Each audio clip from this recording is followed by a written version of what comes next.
বৈশাখের খরতাপে ভোগান্তি যোগ করেছে দেশ জুড়ে বিদ্যমান তাপপ্রবাহ। তাপমাত্রা আরো বাড়ার আভাস দিয়েছে আবহাওয়া অধিদপ্তর। স্কুল কলেজ 7 দিনের জন্য বন্ধ ঘোষণা করা হয়েছে।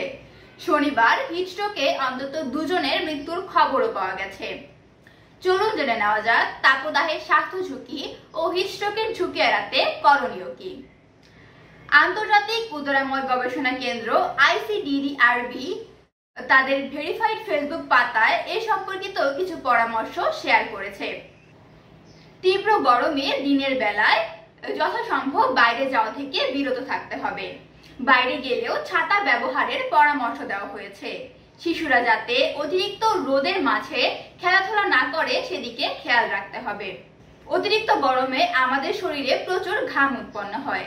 ঘামের মাধ্যমে প্রচুর পানি আমাদের দেহ থেকে বাষ্পাকারে বেরিয়ে যায়।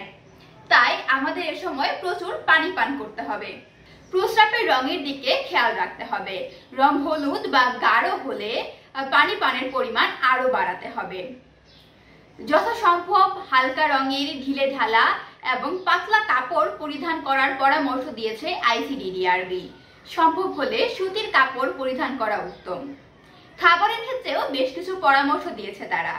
যে সকল খাবার সহজে হজম হয় সে সকল খাবার খেতে বলা হচ্ছে। এছাড়াও পচা বাসি ফাস্টফুড খাওয়া থেকে বিরত থাকতে হবে।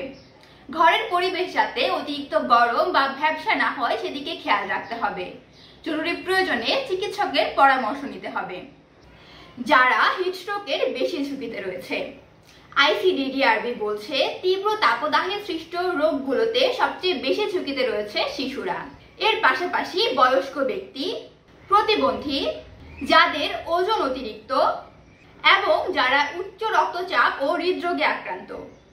এছাড়া নির্মাণ শ্রমিক, দিনমজুর, রিক্সা চালক, কৃষক এবং যারা দুপুর রোদে কাজ করেন তারাও হিটস্ট্রোকের উচ্চ ঝুঁকিতে রয়েছেন।